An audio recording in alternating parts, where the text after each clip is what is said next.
gândiți prima oară când auziți cuvântul gugulan? Am făcut un mic sondaj prin redacție. Un coleg a crezut că sunt niște chiftele din Bucovina, iar alt coleg s-a supărat și mi-a spus: ba, tu ești gugulan. În spatele unui cuvânt care nu sună atât de frumos se ascunde o istorie superbă. Gugulanii sunt urmașii pe linie directă ai dacilor. Trăiesc și în zilele noastre și păstrează obiceiuri vechi de peste 2000 de ani. Am avut ocazia să vorbim cu unul dintre ultimii gugulani care mai trăiesc în România. Hai, gugulane, cu care cu mere. Istoria ne-a învățat că strămoșii noștri sunt Decebal și Traian, dar există niște comunități în România care se trag direct din Burebista, fără nicio picătură de sânge roman: momârlanii și gugulanii. Gugulani, Hațeg, Valea Bistrei, Dunăre, Mehedinț și înapoi pe Valea Jiului până spre Hațeg, să zicem momârlani.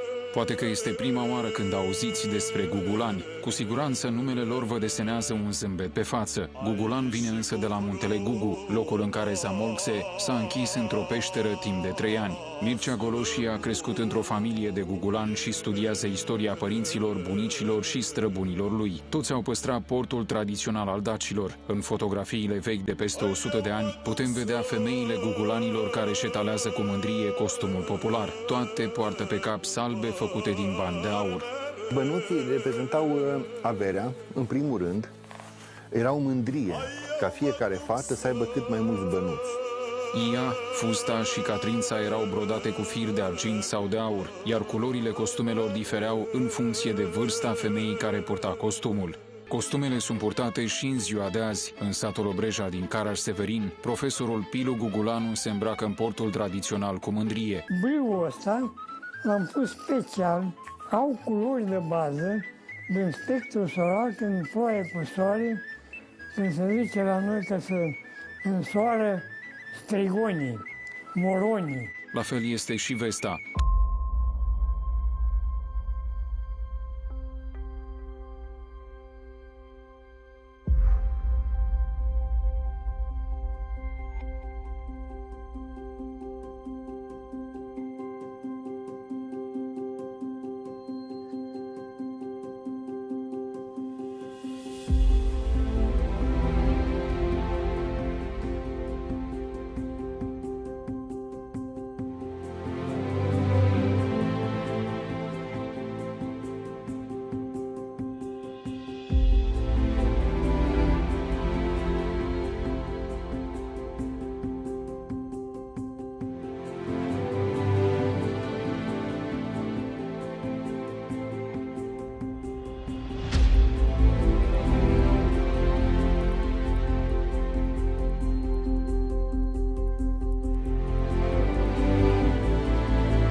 O altă piesă importantă a costumului este căciula, care trebuie să fie obligatoriu din piele și blană de miel. Cel mai bun prieten al dacilor, lăsat moștenire gugulanilor, era însă bastonul. Dacii îl numeau buzdugan și îl foloseau ca armă de luptă. Dar nu erau doar luptători neînfricați, ci și adevărați magicieni. Li se spunea călușari și aveau un port specific.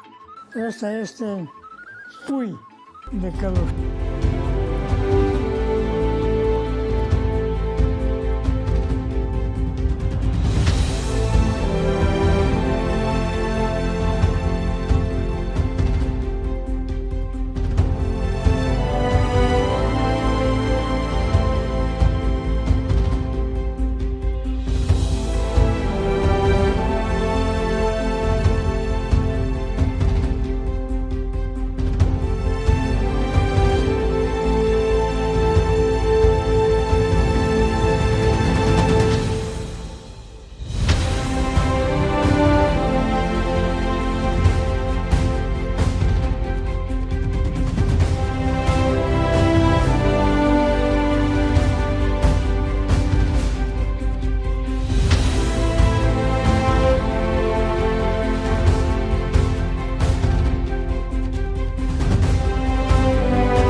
Asta, de fapt, era fratele meu. Când a avut 2 ani, și asta e cămașa unui unchi de-a meu. În aceste costume, gugulanii fac magie și vindecă boli prin dansul călușarilor, cei care au fost soldații lui Zamolxe.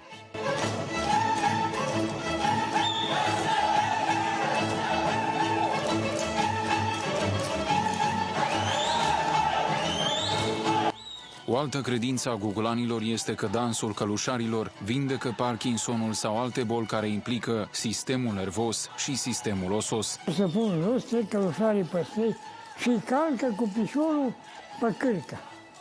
Așa. Energia exterioară are puteri magice la călușări că ameliorează moala și îi aduce la stare sănătoasă după acest ceremonial. Pilu Gugulanu spune chiar că Zamolxe i-a înzestrat pe călușar cu puteri magice. Mâinile mele, dacă aruncau pe dumneata, te hipnotizau. Eu hipnotizau dansatorii mei numai când deliram. Dansul călușarilor este nelipsit de la nunțile gugulanilor pentru că aduce noroc în căsnicie.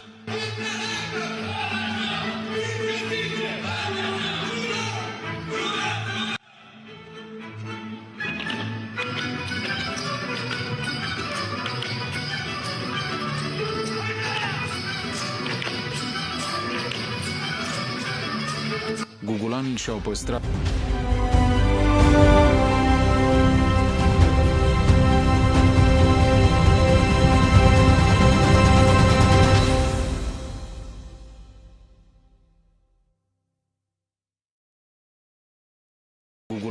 păstrat de la daci și limbajul.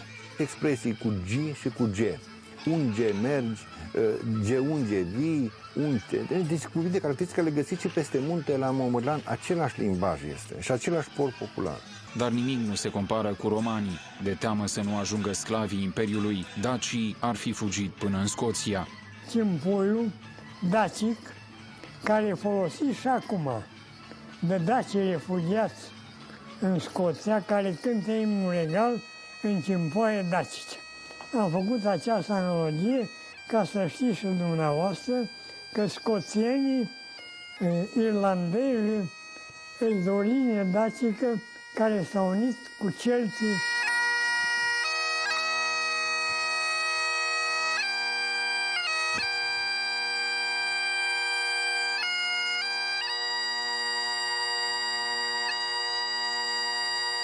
Forma actuală a caselor gugulanilor este și ea păstrată de la străbuni. E casă lângă casă, parcă cetate tot satul respectiv. Nu sunt case pe nu știu câte nivele, nu sunt case cu suprafațe enorme, dar toate e casă lipită lângă casă. Porțile sunt ferecate, adică niște porți mari, dar închise, nu vezi ce în curte. Oricât de mari și solide sunt porțile și gardurile lor, gugulanii sunt oameni primitori care te poftesc în casa lor cu brațele deschise.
Ziua bună, Lea Floriță!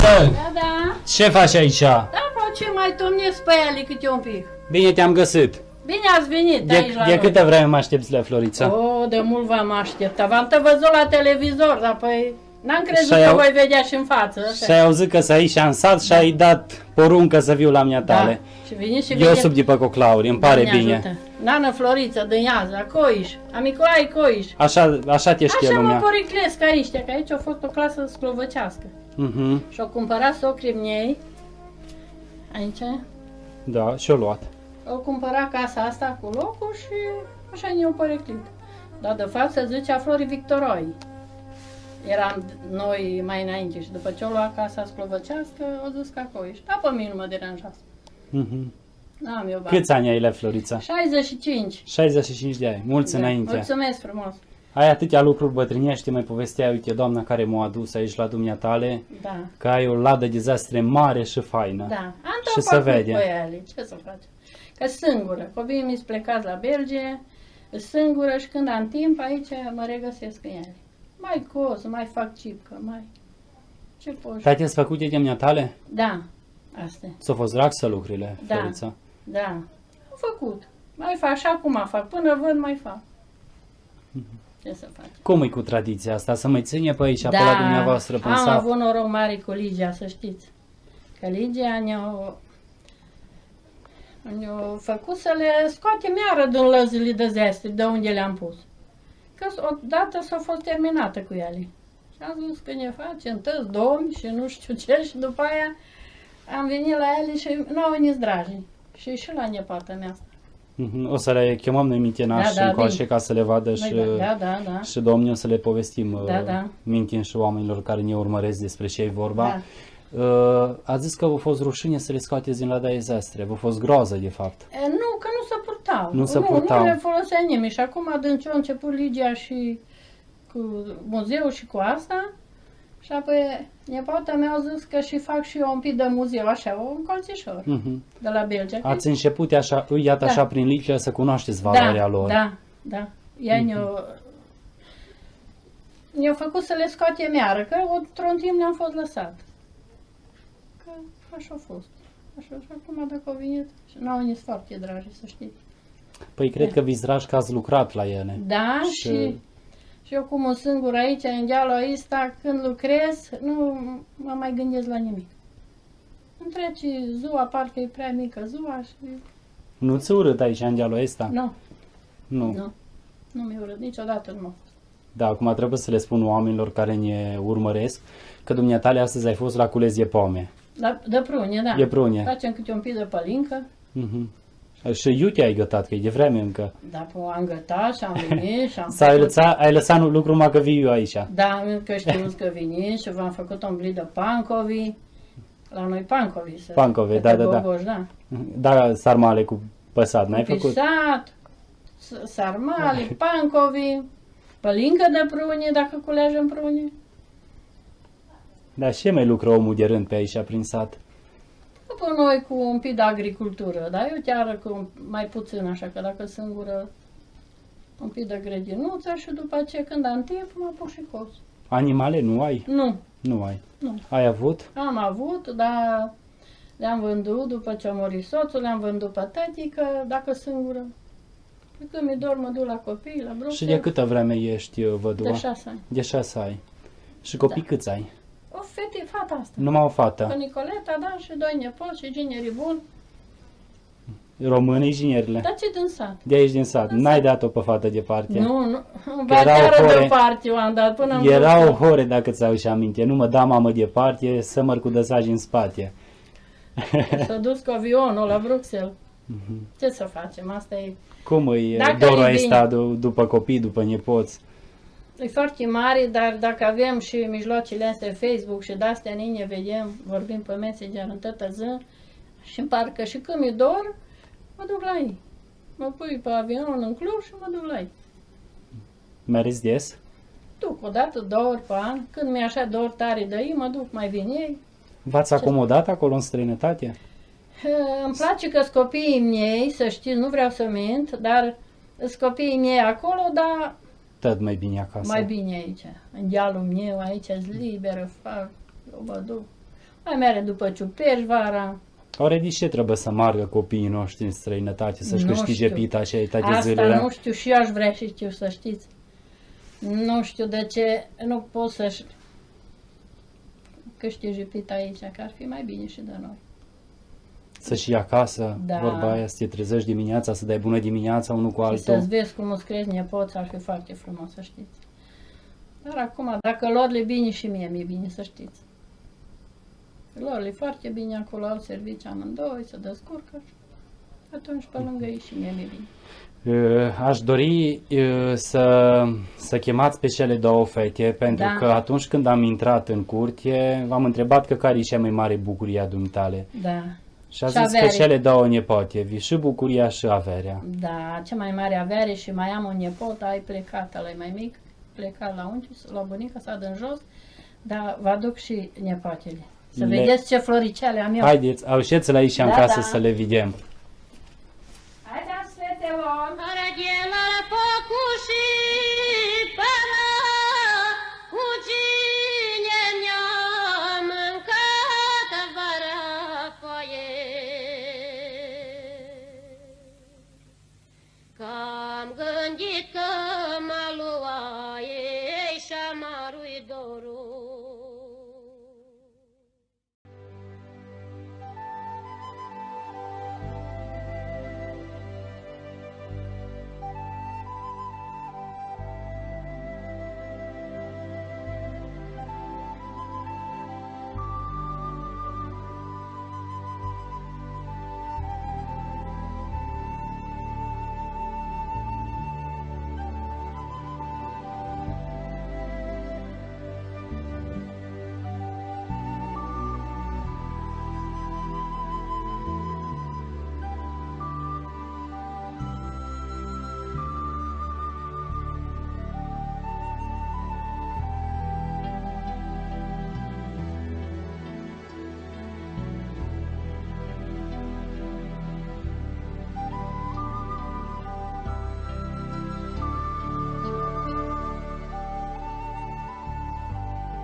No, veniți cu nepoatele. Da, Ana. da, aici am Haideți zis, două să le floricele. vedem. Haideți aici la bunica. Două românșe adevărate. Nu-s ghinjiță străină. Nu, îți dai aici, de la Iaz. De aici, de la De Iaz. aici aparțin tătii, de la Oare ne unde? spuneți și cum vă numiți? Pe mine mă cheamă Oana Andreea Criste și pe mine Bianca Criste. Bianca și Oana. Da, Bianca. Mândriile dumnitale. Cea mai mare comară și avere după fața pământului, să știți. Și li drag portul popular. Văd că astăzi v-ați îmbrăcat în port popular. Că așa au zis bunica I-a sau făcut că bunica. vi drag vouă? Da, E e drag. foarte drag. Și au și acolo, în Bruxelles, să duc la biserică în port popular, în costum popular. Să duc. Da, la sărbătorile mari, la plaj, la Rusale. Oare de ce trebuie să ne mândrim cu portul nostru? Eu zic că e frumos, că e de la strămoșii noștri și Trebuie să-l cinstim. Asta e ce mai avem și noi de la trecut. Să ne mai amintim. Corect, ați luat costum popular și acolo, în străinătate. ne-am dus. au și L-ați copii dus. și băieți. Mhm. Deci Asta- toată asta casa le-am duminica făcut. să duce acolo la biserică în costum popular. Da, Da, foarte fain. da. Și am înțeles că una din nepoatele dumitale te-a influențat să strângi atâtea Da. lucruri în casă. Oana, o zis că să-i fac un muzeu ca la Ligia. Și am zis, Oana, lui bunica, eu n-am atâtea lucruri ca la Ligia, dar cât eu am făcut eu și ce am eu în lada mea de zestre, eu le pui și le păstrez. Și am zis, mor eu, îi rămân ei. Vezi, câteodată e bine să asculți și de și tineri. Da, De data Așa asta e. au fost cu folos. da, da. Aș vrea să le transmiteți un mesaj oamenilor care v-au urmărit. Îi îndemnați să țină la tradiția noastră populară. Da, îndemn și nu trebuie să ne uităm portul nostru de la strămoșii noștri. Că, vedeți că Și ăștia mai mici, văd că și le place și atunci o să ducă mai departe tradiție. Eu așa zic. Așa e, și nepoatele, știu că vă înturnați azi mâine înapoi în Bruxelles, acolo, aproape de capitala Belgiei. Da. Așteptați să plecați înapoi? Nu chiar. Nu chiar. Vi drag aici la bunica? Da, da. Ce vi cel mai drag la bunica? Tot cum se este aici, în România. Vidies aici în țară? Da, De câte ori pe an? minim o dată. Da. Dacă se poate și de mai multe ori, dar de obicei nu se prea poate așa. E vin și de Crăciun. Că mai avem școala, mai avem și acolo a noastră făcute și nu prea putem vedea așa des cât am vrea. Iată că astăzi e un motiv în plus să zicem că tinerii de la noi din țară nu s-a destrăbălați, cum se spune pe ziare și pe televizor. Nu, să știți că nu. Pot fi un exemplu. Da. Și mie mi-e drag că să duc la biserică și nu le rușine de portul popular de unde au crescut maică sa și e. Văd că urmează și să duc la biserică cu costumele. Încă o dată mulți ani fain că m-ai așteptat, că ai avut răgaz și răbdare să mă aștepți și noi și că m-ai primit în casa dumitale să filmezi lucrurile astea frumoase. Că ați venit, că am venit cu Emorii și n-a venit televiziunea la mine niciodată. Dar văd că... O ajuns. Doamne, Doamne ajută și multă Doamne sănătate. Ajută-vă. Doamne ajută-vă și dumneavoastră.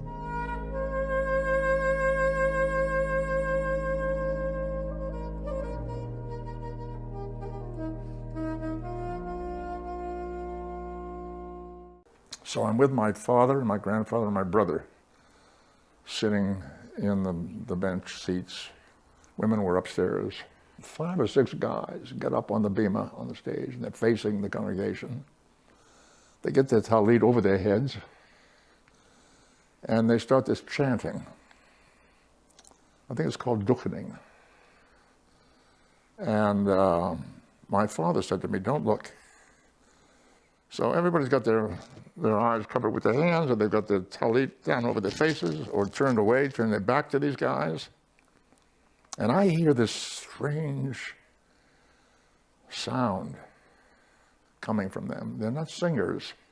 They were shouters. And dissonant. It was all discordant. And they were doing like, that kind of wailing. And all discordant, not together, not in unison. And then the leader would shout out, Yevorechecho! And the rest of them would respond, Yevorechecho! It was chilling. You know? Whoa, something major is happening here. So I peeked, and I saw them with their hands stuck out from beneath their talit like this towards the congregation. I thought, wow. Something really got hold of me. I thought, I had no idea what was going on, but the sound of it and the look of it. This is the shape of the letter Shin, Hebrew alphabet Shin.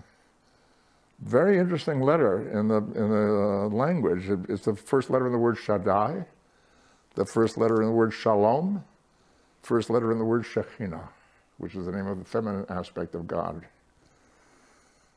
who supposedly was created to live amongst humans, the Shekhinah.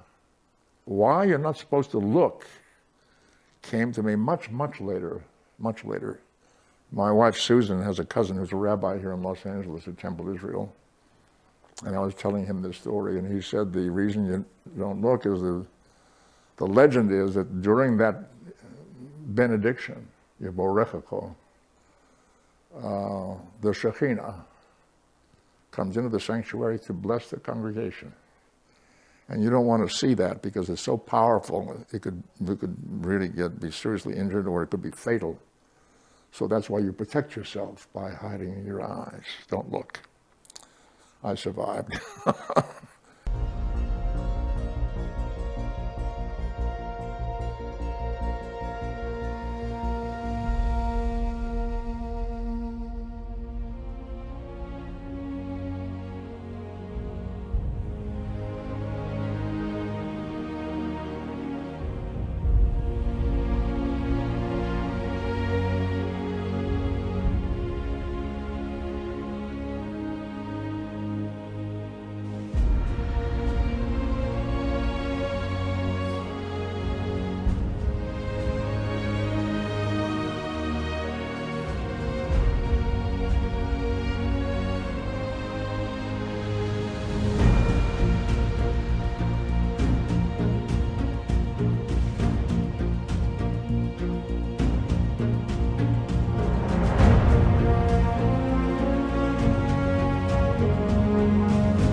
Lăsați că se odihnește.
When I first read about Trovents, I couldn't believe they were real. They sounded like objects Captain Kirk and his crew would discover on an alien planet. Strange rocks that grow when it rains and move from one place to another without any assistance. Totally sci-fi, right? As I kept reading about them, I discovered that Trovents aren't a part of science fiction, they are just an amazing geological phenomena. These stones seem to grow as if they are alive, even though they're not. They are found in the small Romanian village of Costesti.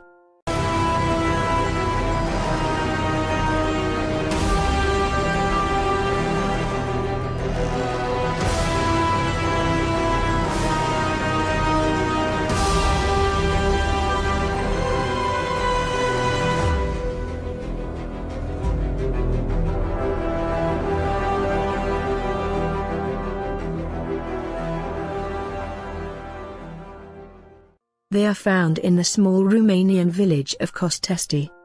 The word Trovent is a synonym for the German term Sandsteinkonkretion, try saying that really fast, which means cemented sand. Cemented sand, that's a strange name for a rock, isn't it? But that's what Trovents are, spherical shapes of sand that appeared on Earth after powerful seismic activity. In fact, the earthquakes that brought these strange rocks into existence are said to have occurred 6 million years ago. Trovents grow when they come into contact with water. Stones as small as 6 to 8 millimeters and up as large as 6 to 10 meters. Some of them even move on their own. When cut, Trovents reveal spherical and ellipsoidal rings, similar to tree trunks. It is assumed that Trovents consist of a stone core, with an outer shell of sand. After a heavy rain, smaller stones form on the larger ones, which is why they are called growing stones. All Trovents are believed to be identical to each other, but I'm not sure if this is true. There are many theories, some scientific, and some fantastical, explaining the origin and strange behavior of Trovents. Scientists are baffled by the phenomenon. They believe that under the shell, the stones contain a high mineral content. When the surface becomes wet, the minerals begin to spread, and pressurize the sand to expand. This makes the stones grow. But this is just a theory, no well-documented research or conclusive experiments have ever been conducted on these miraculous rocks. For now, they remain a popular tourist attraction in Romania. Muzeul Trovanti later, Trovents Museum National Reserve, was inaugurated in 2004 and is now protected by UNESCO.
We often don't pay attention to the many mysteries this planet has to offer, but when we finally do, we become perplexed by the intricacy of the out-of-place objects we discover.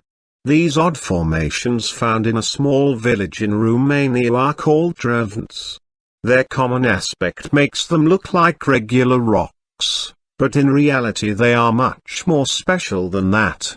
Believed to have sprung from the bowels of the earth some 6 million years ago, the Trovants have become notorious for their curious growing ability. These stones can grow from the size of a pebble and stretch for more than 10 meters, although this process is extremely lengthy, taking them about 1,000 years for a 4 to 5 centimeters deposition. Trovants are also known to move at an average rate of 2.5 millimeters over the period of 2 weeks. While this can be due to an increase in mass on one side that's leaning all the stone forward, it may very well have some other cryptic explanation. These unusual rocky formations have caused quite a stir inside the scientific community, and so researchers have dissected them to try and reach the bottom of this riddle. Unfortunately, they were confronted with another riddle. Upon opening them up, scientists have discovered circular rings extremely similar to those found on tree stumps. Those rings were then used to determine the age of the Trovants, just like you would do with trees. After closely analyzing their enigmatic characteristics, the out-of-place stones were labeled as inorganic forms of life. Although their composition was found to contain cemented sand and mineral salts, their shell is as durable and rigid as of any other rock. Because of the many abnormalities encountered, those who have researched the Trovants have started formulating various theories about their origins and nature. Some researchers say their growth is due to the minerals the stones absorb from the rainwater. Whenever they undergo a heavy rain shower, they combine the minerals with the chemicals present within, which further enables a reaction that puts pressure from the core to the exterior of the Trovant's shell, thus allowing for periodic growth. Other researchers have suggested that the stones can reproduce and even breathe. It may sound a bit metaphoric, but the truth is these processes are happening, just that on a micro scale. One breath takes from 2 days to 3 weeks. The living stones, as they were dubbed, even have a strange pulse that can be detected using super-sensitive equipment. Because of the multitude of unexplained features, some scientists are inclined to think the Trovants are silicon forms of life with a conscience of their own. Although science may be a long way from proving that, there's no denial of the bizarre features these Trovants possess. One of the most conclusive theories describes them as products of ancient earthquakes, meaning that they had originated from deep underground.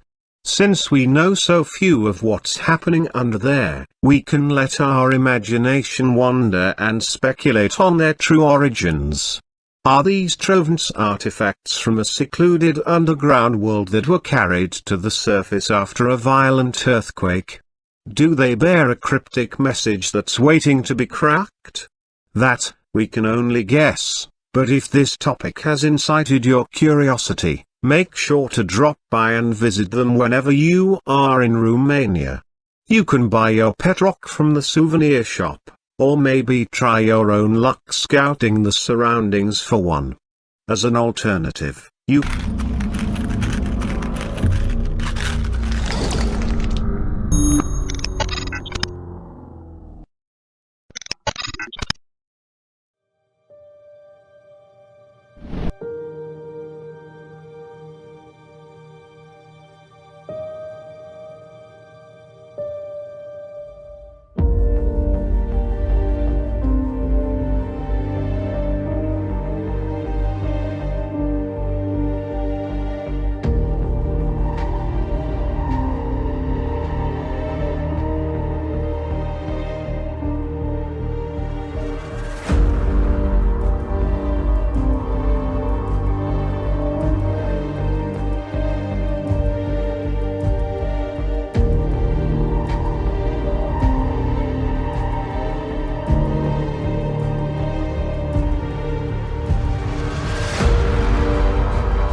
temple of Dendera in Egypt.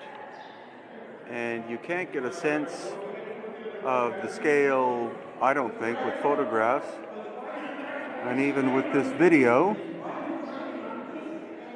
But hopefully this will give you an idea. This was a temple from the Old Kingdom of Egypt, dedicated to Hathor. Grandeur of this place, it's mind-boggling. Solid stone building that's been here from the Old Kingdom. So you're talking at least 4,000 years. We're with Stephen Mailer, and he's going to explain where we are and what we're looking at.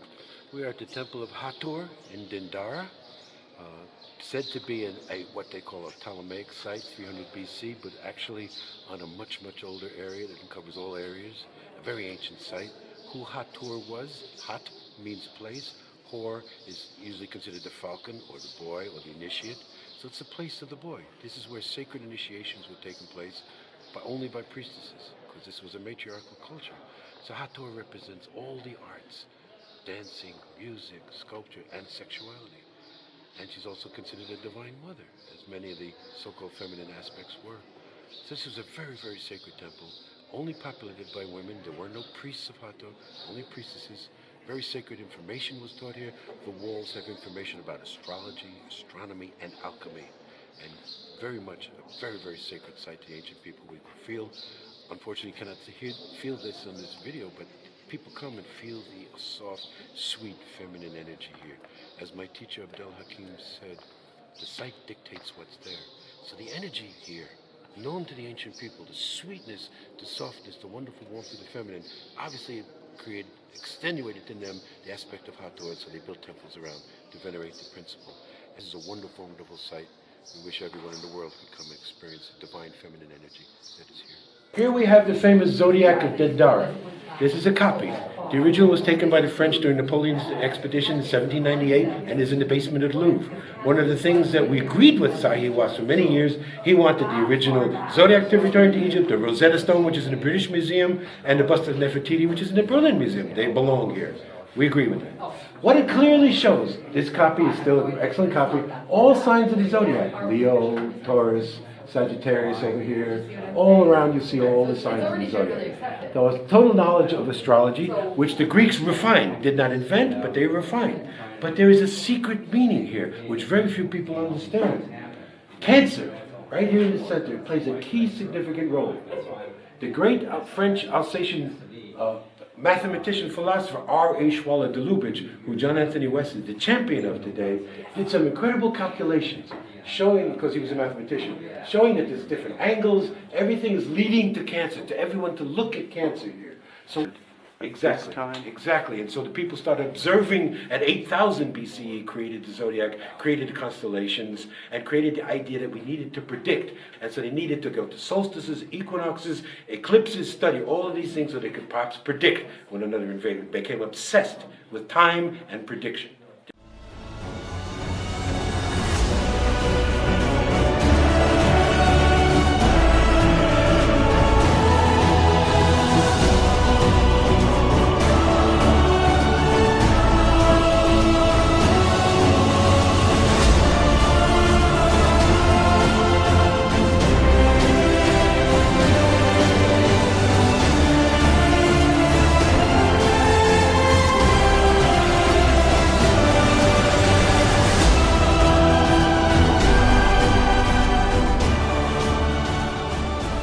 See a whole new genre of petitions to the gods, these prayers asking for, please God help me, which we never saw before this time.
You know, I mean, they really do this. They're killing people who are good on purpose, and they get brownie points with their little was used cult. also in worshiping the devil, participated in human sacrifice rituals and cannibalism.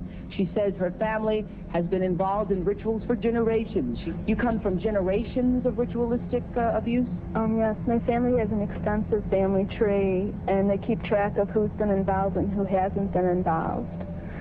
And it's gone back to like 1700. And so you were... Right. I was born into a family that believes in this. And does everyone else think it's a nice Jewish family? From the outside, you appear to be a nice Jewish girl? Definitely. And you all are worshiping the devil inside the home? Right.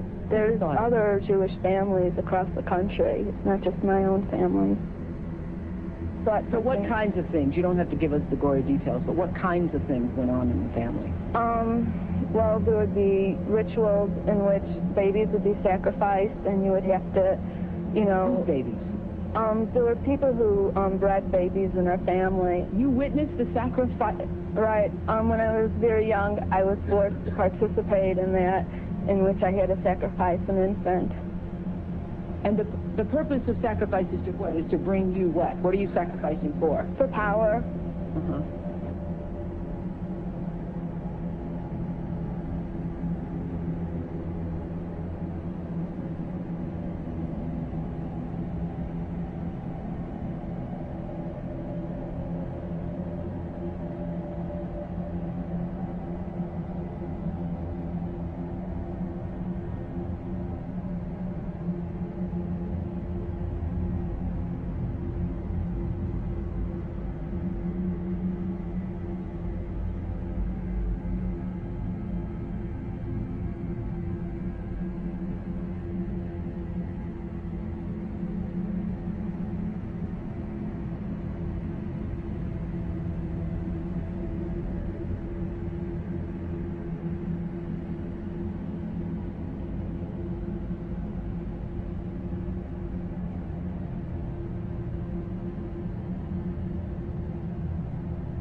Shouters and dissonant. It was all discordant, and they were doing like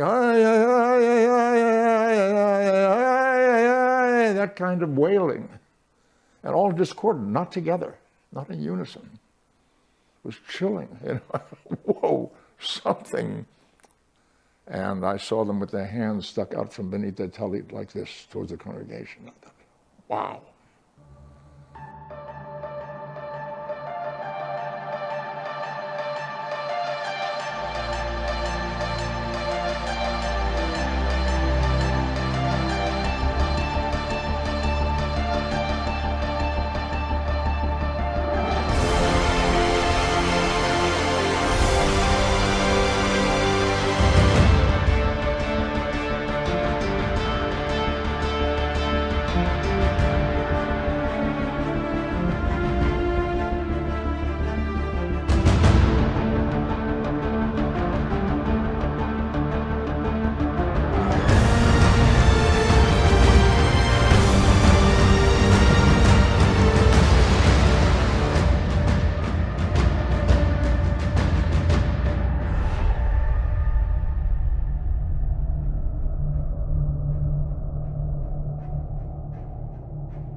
care bate noaptea, mure la fereastra mea. De care bate noaptea, mure la fereastra mea. Eu chiu Marioara, nu dispărăia, ah, nu dispărăia. Cine bate seara la fereastra mea? Cine bate seara la fereastra mea? Eu sunt dragă, mărioară, nu te speria. Eu sunt dragă, mărioară, nu te speria. Dacă așa prinde lampa, ori-ți vedu fața ta.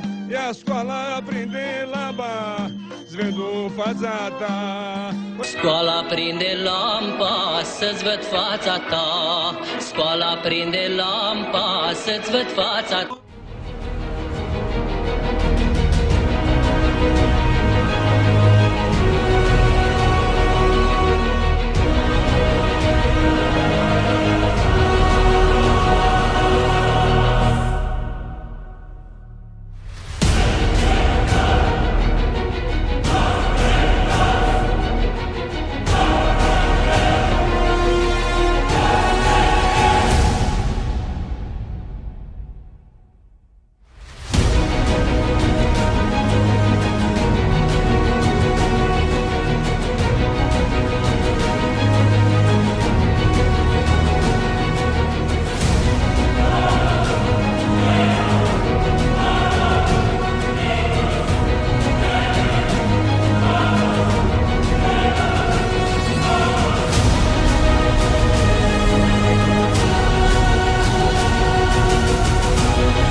My name is Micheál Ledwith. Micheál is the Irish language form of Michael. I enrolled as a student for the Catholic priesthood in 1960 at Maynooth College in Ireland, which was the major seminary for the whole of Ireland, as well as being a college of the National University of Ireland and a pontifical university. A pontifical university is a university which has its charter from the Pope. I began to study for a degree of Bachelor of Arts of the National University of Ireland. Then I obtained a Bachelor of Philosophy degree at the Pontifical University in Maynooth. Now, I was very fortunate at that time in my life to have had a very rare privilege, and that was the chance to spend a long time without interruption at the study of various subjects: physics, chemistry, law, history, literature, as well as my main studies of interest in philosophy and theology.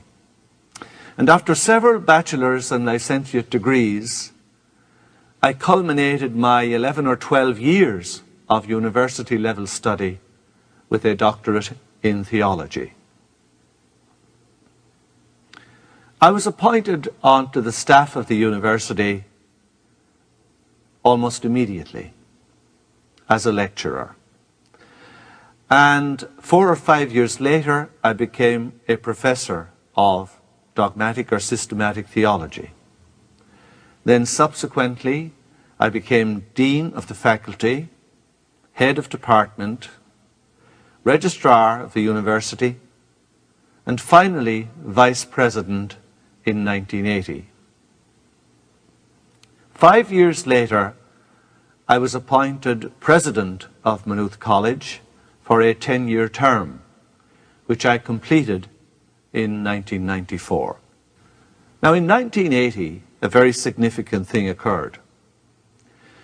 I was appointed a member of a small elite group of theologians from all over the world called the International Theological Commission. It was charged with advising the Holy See and the Pope on theological matters. And I was to occupy that position for 3 separate terms, totaling 17 years in all. I took that position very seriously. And for almost all of that time, the head of the commission was the present Pope, Benedict XVI, who was then Joseph Cardinal Ratzinger. I was very conscious that the Pope we were advising, Pope John Paul II, had an enormous responsibility. More than 1 billion Catholics in the world hung on his every word. And his word was also deeply respected by many other religious groups, Christian and non-Christian. But I still found, despite the fact that some of the most legendary theologians of my student days served with me on that international commission, they were men of incredible learning, unbelievable knowledge, famed in their field all across the world. But despite the fact that I had access on a daily basis to them, despite the fact that I had opened to me the best libraries in the universities of Europe and the best religious libraries all over Europe and elsewhere, including the Vatican libraries, there were still those gaps remaining,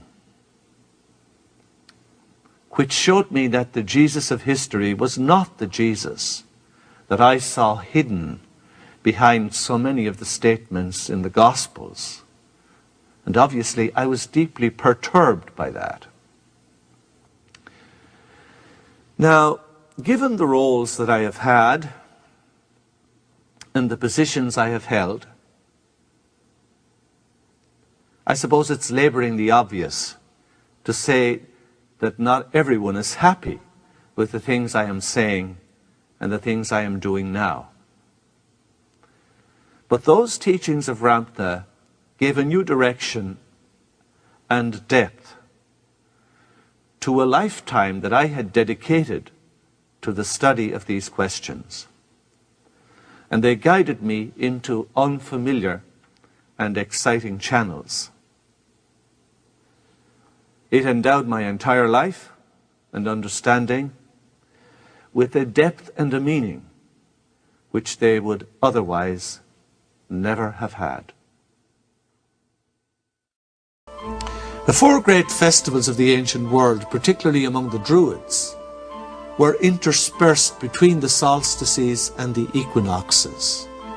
Christianity has replaced all of these pagan festivals with religious equivalents.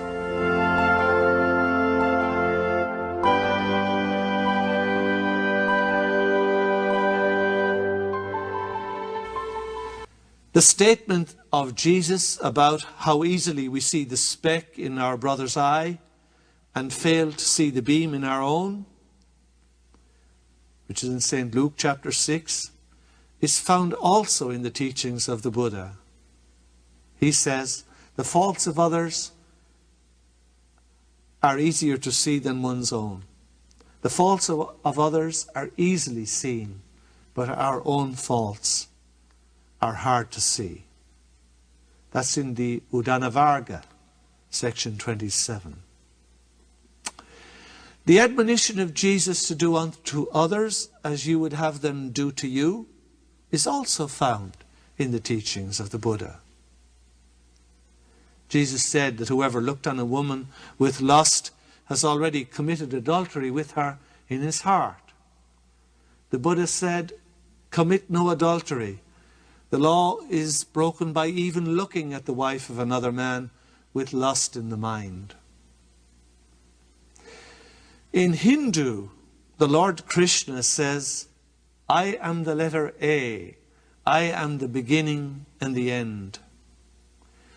While in the Christian book of Revelation, Jesus the Christ says, I am the Alpha and the Omega.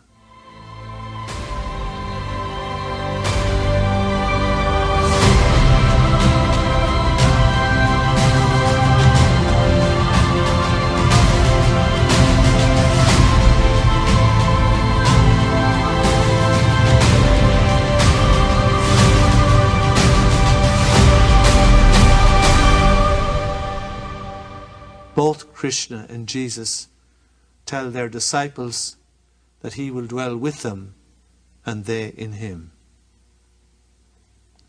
Jesus says in Luke's Gospel, if anyone strikes you on the cheek, offer the other also. Luke chapter 6. The Buddha gives exactly the same advice in the Hemima Nikaka, verse 21. Jesus said, love your enemies. Do good to those who hate you. Bless those who curse you. Pray for those who abuse you. The Buddha said, hatred does not ever cease in this world by hating, but by love. This is an eternal truth. Overcome anger by love. Overcome evil by good. Overcome the miser by giving.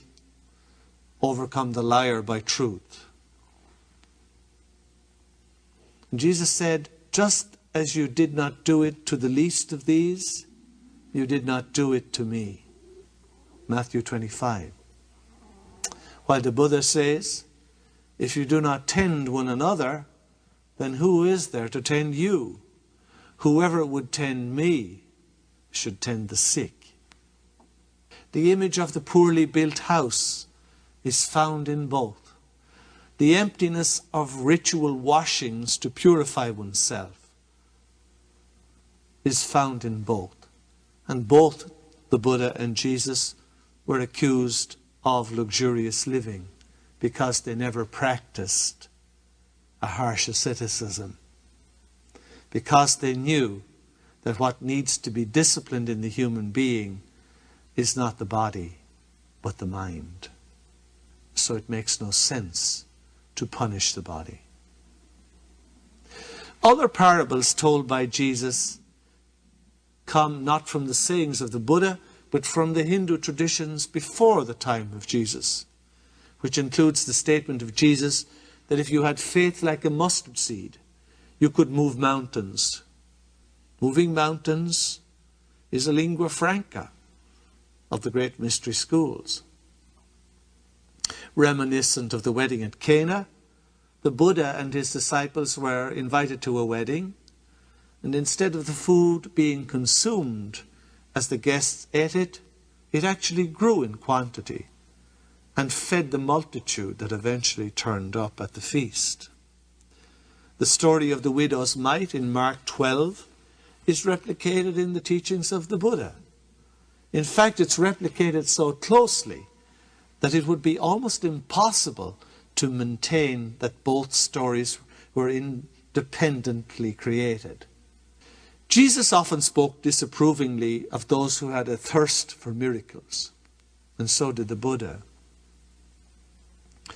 Once, when the Buddha met a yogi who had spent 25 years of intense concentration trying to learn how to walk on water with no tangible result, the Buddha asked him why he had wasted his time on such a small thing, when all he needed was a small coin and the ferryman would have taken him across the river in his boat. Just as the saintly old man Simeon prophesied the birth of the Messiah and held Jesus in his arms as a babe, so the Buddha's birth is prophesied by the saintly old Asita. As Jesus was lost in the temple and was found discoursing with the doctors, so the Buddha wandered away and was lost in contemplation before his family found him again. Both began to preach at the age of 30, and both had 12 disciples. Both called their first disciple when he was sitting under a fig tree. Both had a favorite disciple, and both had one who betrayed him. Need I go on? A.J. Edmonds, for instance, maintains that there are 112 parallels to the Buddha's teaching in the texts of the Christian Gospels. Was this an accident? From another perspective, there are uncanny similarities between the Catholic and the Buddhist and Hindu practices. The rosary, the veneration of relics, ascetical practices, the ceremony of baptism, the ceremony of confession of sins, the celibate clergy, etc. All of these are of Indian origin. There is an uncanny similarity between the fundamental Catholic practices and those of Tibetan Buddhism. The majestic prologue of the fourth Gospel, the Gospel of John, begins with the statement, "In the beginning was the Word, and the Word was with God, and the Word was God." What do the Vedas say? In the beginning was Brahman, with whom was Vak, or the Word, and the Word was Brahman. A direct quotation from several centuries earlier. And needless to say, he never quoted the Buddha by name either. But even if the Buddha by name is never quoted by Jesus, would it surprise you to know that some of the most famous parables of Jesus are also found in the writings of the Buddha, some 550 years before? The famous parable of the sower, found in all three of the synoptic Gospels, Matthew, Mark, and Luke, tells of how a sower cast his seed and how it fell on a range of different soils with very different results. The Buddha told it 500 years before. The parable of the treasure in the field is also found in the Buddha's writings. So is the admonition that though heaven and earth should pass away, his words would never pass away. The fact of the matter is that most of the teachings of the masters of the early religions belonged first to the various mystery religions in oral form, before they were ever committed to writing. In the light of all these similarities between their teachings, is it not tragic that the religions that grew up around their teachings became the heart of the great cultural divide that exists now between East and West, which is one of the foremost and most difficult obstacles that humanity is faced with trying to overcome today. Perhaps the most magnificent discourse of Jesus, in which he encapsulated his entire message, is what we nowadays call the Sermon on the Mount. The Sermon on the Mount, as delivered by Jesus on that grassy hillside beside the Lake of Galilee, does not have a single idea in it that is not paralleled in the Jewish Mishnah or the Talmud. Jesus' standing in the Old Testament tradition is widely accepted by all biblical scholars, of course, without any question. But what is not so widely accepted, if accepted at all, is how much Jesus also stands dead center in other traditions as well as that of Judaism, such as the traditions of the Hermetic books of Egypt. The very title of the 7th book of Hermes is his secret Sermon on the Mount of Regeneration. We can look back at so many things. Francis of Assisi is credited with introducing the ox and the ass into the representation of the crib at Christmas time. Would it surprise you to know that in the Holy of Holies of the great temple at Karnak, there is a depiction of a birth in a stable with angels singing, shepherds visiting, and an ox and an ass? All of this 1700 years before the birth of Jesus. But what is hardly ever recognized is how significantly the teachings of Jesus also parallel other teachings totally from outside the Jewish tradition, especially Eastern traditions. And yet the systems of teaching of Jesus and the Buddha show uncanny similarities. One of the most favored titles the Christian tradition gave to Jesus was Lion of the tribe of Judah.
that is not a way to run a society.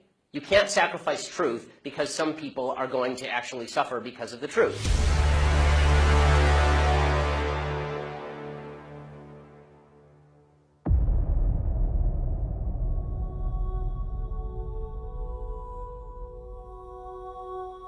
That is not a way to run a society. You can't sacrifice truth because some people are going to actually suffer because of the truth.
the beginning there was nothing.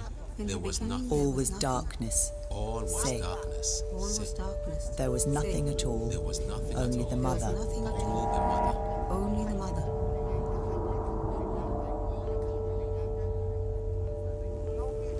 She was a Luna. She was pure thought without form. She began to think. She began to think. The mother conceived the world in the darkness. The mother conceived the world in the darkness.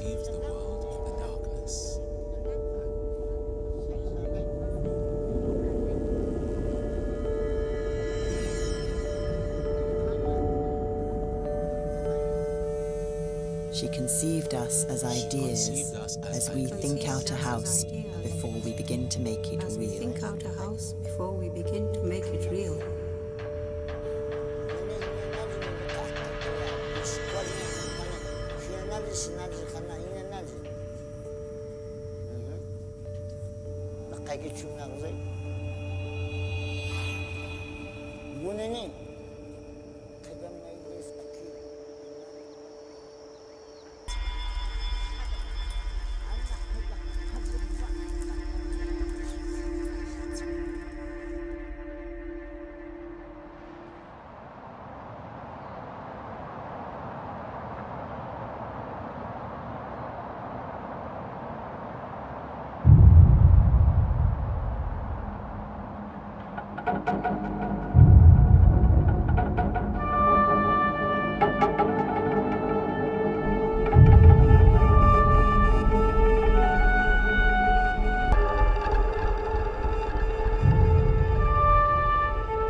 No writing and do not welcome strangers.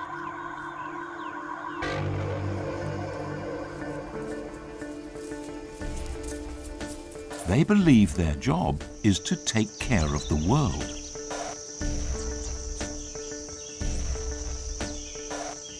Shibalata is called a mama. It means enlightened.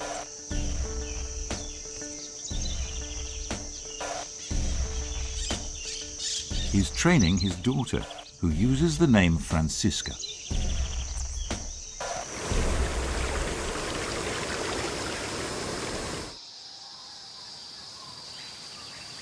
The mamas said they wanted to work with me because the world is sick and dying, and we have to understand that.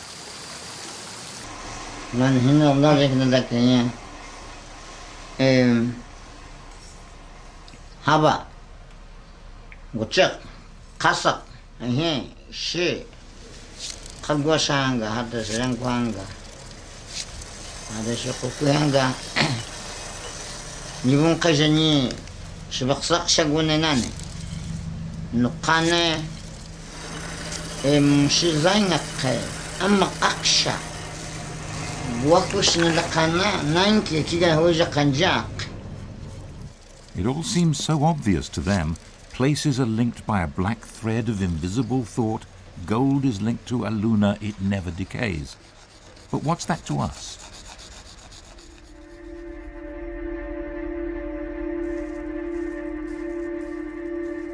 We arranged a meeting with a world-renowned astronomer to see if the Coggy picture of the universe can make sense as science. I'd like to begin by asking the Kogi view of the world, how large it is and its form. Ne, ikhana yak mokwe, nahi ikibenga, hat hameshgotuka, se, hatese, arlegets hatese, nigchiga, havase. Their picture of the universe is never going to be yours. No, because I have seen things that they couldn't possibly imagine. But then what you talk about are things that the rest of the normal human race can't imagine. It's not that complicated. Well, I hear the words dark energy. Ah, well, dark energy is a recent discovery. When you say dark energy, what are you talking about? It's a property probably of space that we haven't yet understood, that makes the universe accelerate. and it's a mystery at the moment. But it fills all space. It fills all space. It could take another 100 years before we really finally understand what's going on. Minne iku kagune ay hay kaga akawama we iku kagune amma hay hatan yatain ka saka zumaya amma iku kana nasan hay eswama hatan ko ku ci wa kama gatsha zumaya amma cheku enyeki aguma zega. And these nodes are intersections with the material world and the darkness, is that right? I'm trying to understand whether the Kogi can grasp the idea of learning something new from an instrument like a telescope, the concept of discovery. I think that their notion of acquiring knowledge is the opposite of ours. I think our notion is that each generation knows more than the one before. And theirs is that each generation knows less than the one before. No sangwez na kaya sinanalji to ay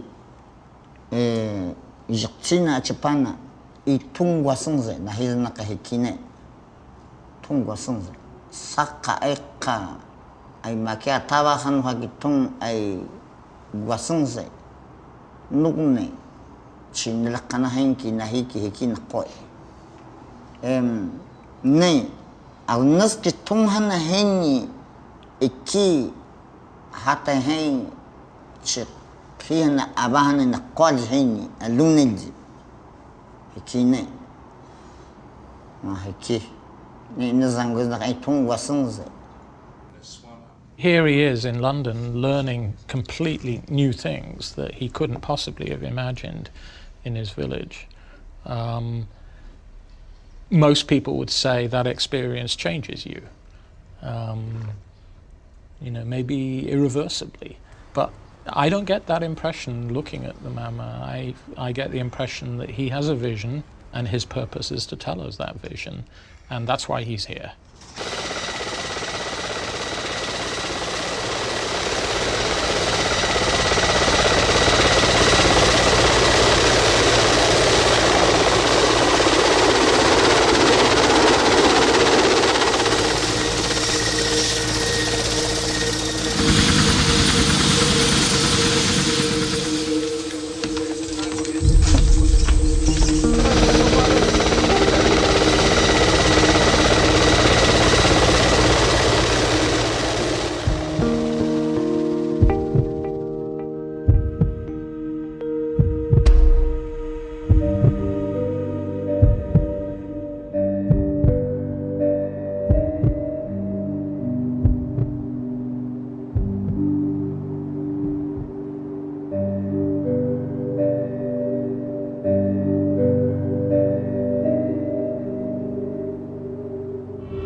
그거 시다마 가풀 자마 그저 마시키 나스 아이 그거 자해 증가하냐 저 사이누카 아이 칼다 고이즈 차키 무지개 바 자자 두다샤키 이제 무지개 바힌 Saki ay mikibya ko na laki ay zukkabalat zaka na uni hubalit si mawalde mikibya ave nukama kudzira ki huzi mayate kuyaba mikibya pana shkagakwe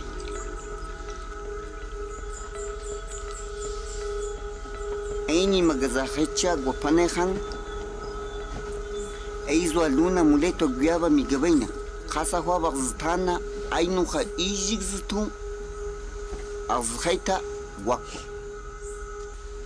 Azkhaita makochiga ganuha uni zitu guchiga kai guino ichengsha shibala manakwisha guin wakwa uni zitu ngwasinze.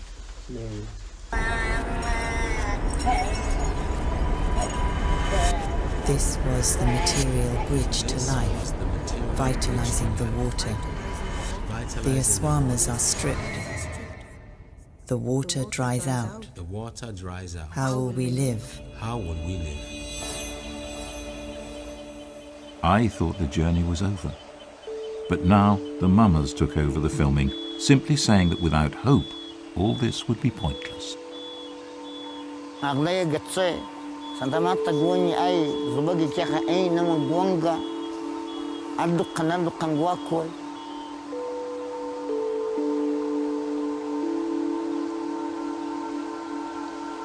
Nis Kaka no Kagwan na Hangwako ga Eka Kaga, Naguna na Mayanki, Azkaitaki Nadaki. Ikiga Bakaga, Gwanga.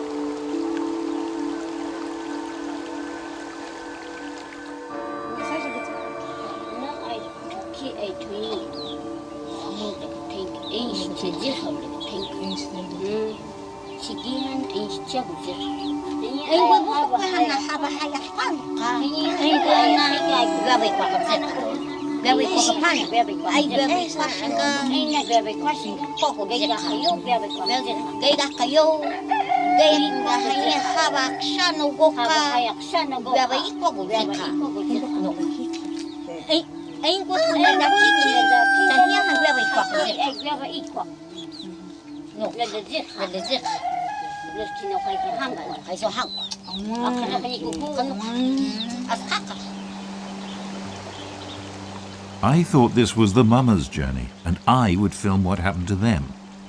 But in fact, they were taking me on a journey. They see a possibility of hope, if we listen.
văzut dincolo.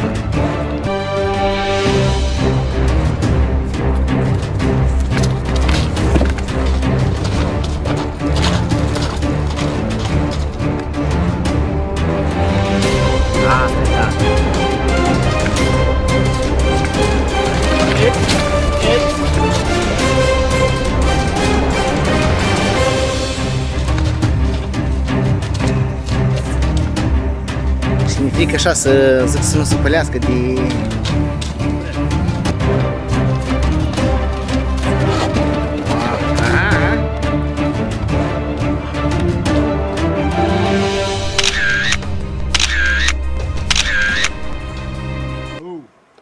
Oh! Na! Fii cu mintea! Oloniu! Na! Să merge ceva de el! Nu, i-am apropiat!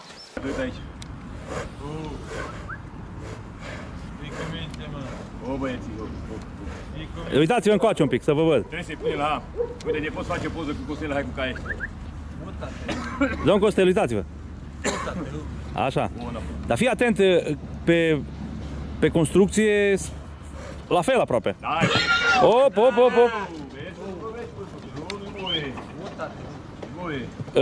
Domnul Dorin. Da. Bună treabă.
Noaptea mi-e lungă, acasă mă gândesc, pribeac sunt în lume, departe trăiesc, dar vreau să se știe că avem gând românesc. Noi plecăm din țara noastră, țara nu pleacă din noi. Noi plecăm din țara noastră, țara nu pleacă din noi.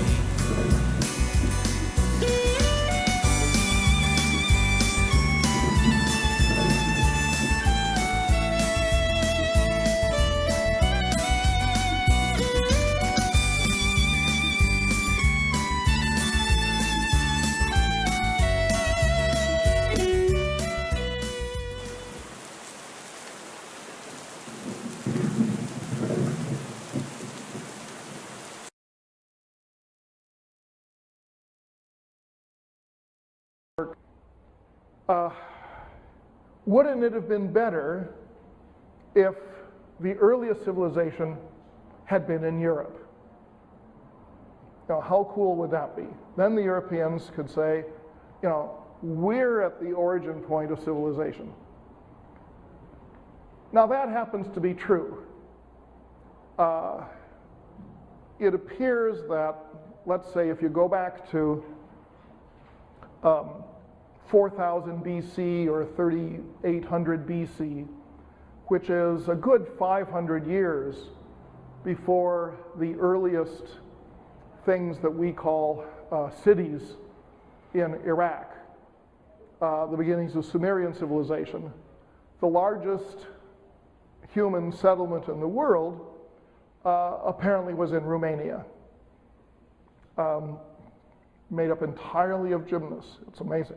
Now, it was in Romania, very much in the valley, not of the Tigris and Euphrates or of the Nile, but of the Danube River. And this civilization, you know, you had one community there that is estimated to have had 5,000 inhabitants, about double the size of the Sumerian cities when they come to be built, and in sort of great arcs of houses that seem to be organized in a certain form. But this wasn't known back when the theory was being established. Now, this civilization is recognized, and it is called Old Europe.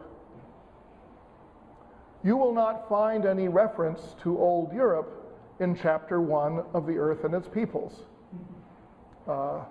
Not my fault that I didn't draft that chapter, but our ancient historian felt that, you know, how do you tell the story of the great river valley civilizations that give rise to civilization if you have to start with Romania?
what was going on in old Europe, and why didn't we know? Well, of course, when you go back to the 19th century, and you look at the areas that were involved, which were primarily Romania, Bulgaria, and the southernmost parts of Ukraine, this was a very unsettled and warlike period. It was a period of the decline of the Ottoman Empire, rise of very parochial nationalisms among the various peoples of Southeast Europe. It really wasn't a good time to simply go out with a shovel and start digging up in someone's village. So that was one reason, perhaps, that people never noticed this civilization. There would also be the question of, if you found something, how did you get permission to take it to your museum? Because who was the government? The government. And that could be a problem. It turns out that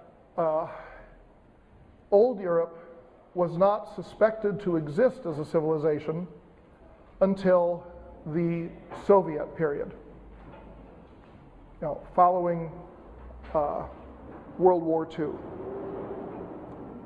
Between the end of World War II and the end of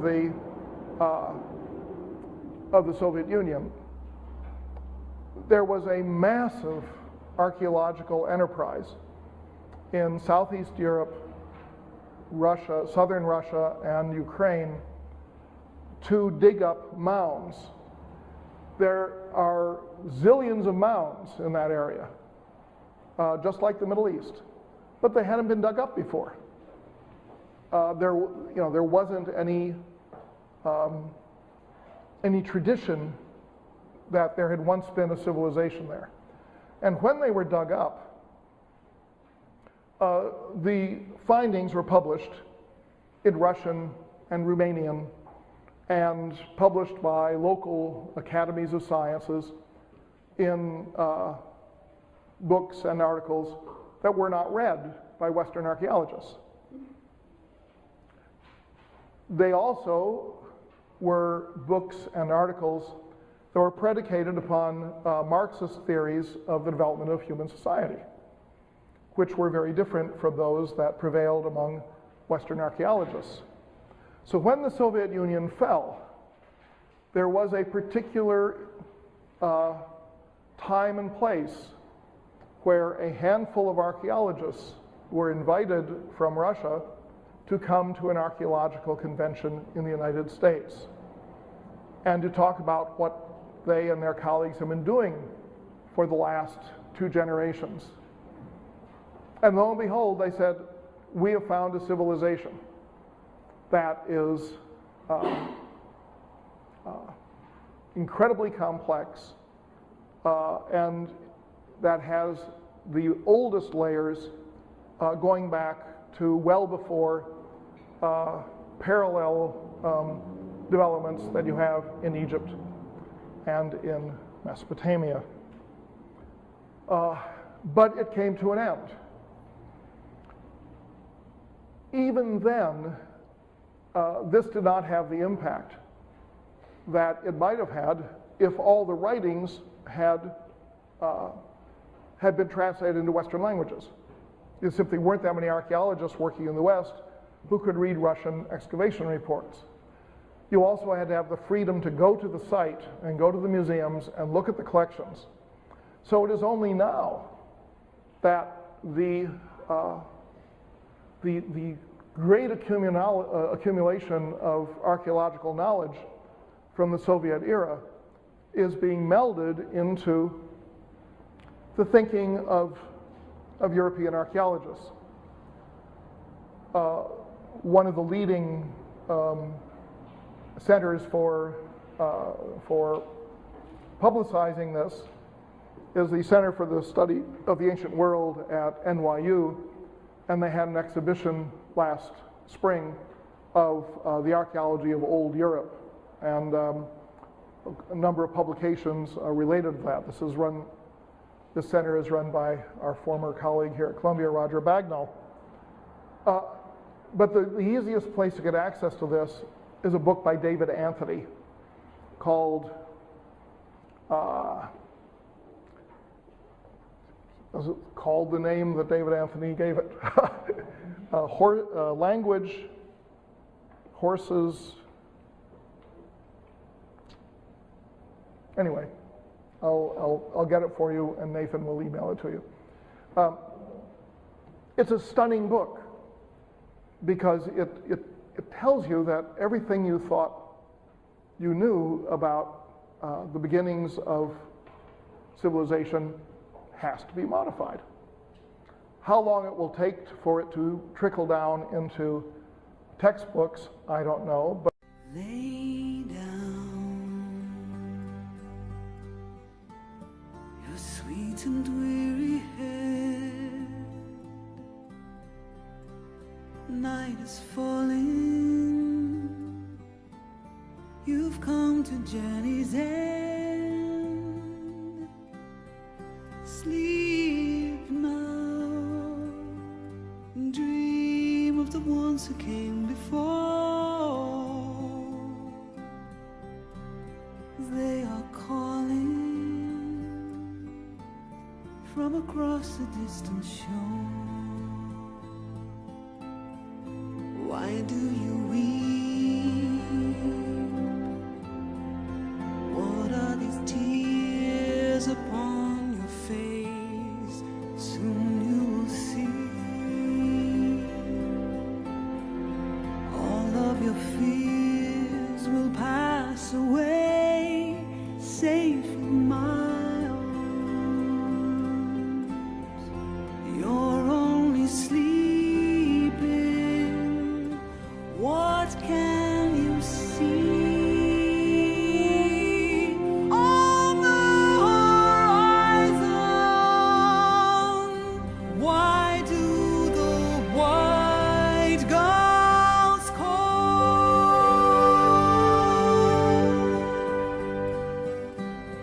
Across the sea, a pale moon rises. The ships have come to carry you home. Dawn will turn to silver glass. A light on the water, all souls pass.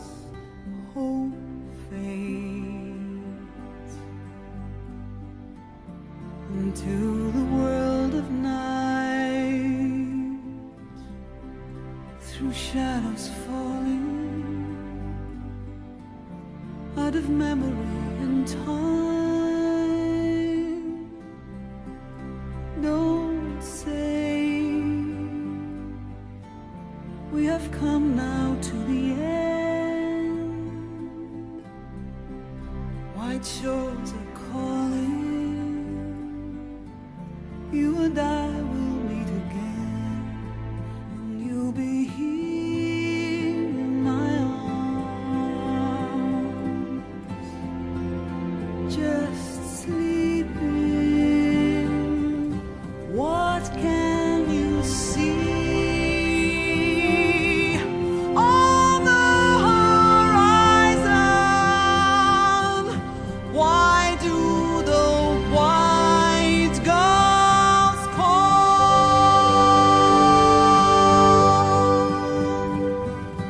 Across the sea,